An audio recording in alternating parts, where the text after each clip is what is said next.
In other news, the Police and Prisons Civil Rights Union POPCRU is marching in Pretoria as part of its ongoing campaign to defend workers' rights. Chief among their complaints are allegations of misconduct and sexual exploitation at SAPS training facilities and in the workplace in general. They'll be handing over a memorandum of demands to the National Police Commissioner's offices in the capital, and that's where we find Newzroom Afrika's Juniour Khumalo, who is tracking that story. And Juniour, good afternoon. Allegations of sexual misconduct and sexual exploitation is listed several times in this press release by POPCRU. Sexual harassment as well as a serious violation and a gross abuse of power, says the statement. Indeed, Michelle, this is quite shocking, especially even for these individuals that are here who work within the police service as well as the correctional services, because this is the security cluster of South Africa. These are the people that basically should ensure that there is law enforcement in South Africa. So if such actions are being committed by those in the hierarchy of the police services, it is quite concerning for them, but also quite concerning for South African citizens in general. But we are here with the Secretary-General of COSATU, who has been waiting for quite a long time. We apologize, sir, for keeping you waiting, but we just wanted to find out why, as COSATU as well as POPCRU, you are here today. Well, thank you very much. On behalf of COSATU, we want to take this opportunity to thank POPCRU for leading this march. The reason why we're here as COSATU to give solidarity support to POPCRU is about challenges that workers are facing in the country, but also in this institution. We are informed that trainees have been sexually harassed, sexually abused. Gender-based violence is the game, is the name of the day in this institution, but also in other institutions in Gauteng. We are therefore saying to government that the Convention 190, the government of South Africa is the signatory to the international labor laws. Convention 190, it was signed by government, the President of the Republic of South Africa, about sexual harassment at the workplace.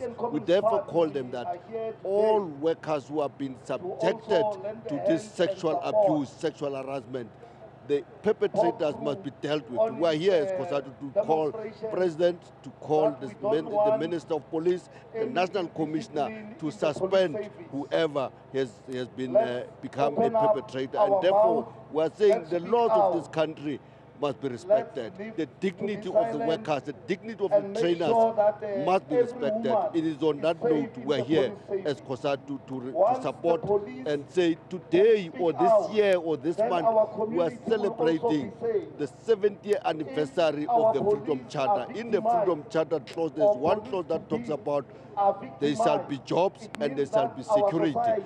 Part of that thing is that workers must be safe, workers must be respected, the security, the safety of workers, it must be respected, the dignity of the workers must be. We are saying to the President, we are saying to the Minister, we are saying to the National Commissioner, those perpetrators must be suspended with immediate effect and action must be taken against those people.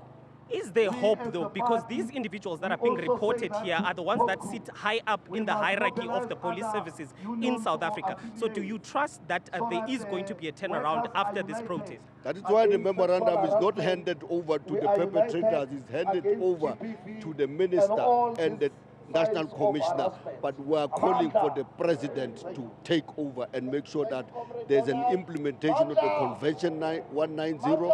There's also a respect to the dignity of the workers. There's also a respect to the Occupational Health and Safety Act. There's also a respect to the Code of Conduct in terms of sexual harassment. Thank you so much. That is Mr. Solly Phetoe, Michelle, basically saying that they are handing over this memorandum to the National Police Commissioner as well as the Minister himself to try and deal with the situation. This, of course, comes after that incident that happened last month where one of the trainees here in Tshwane was actually sexually assaulted by one of the captains within the police service. This was, of course, strongly condemned by the Minister of Police as well as the Deputy Minister of Police. So now we are seeing POPCRU also marching to these same offices and demanding that there is change.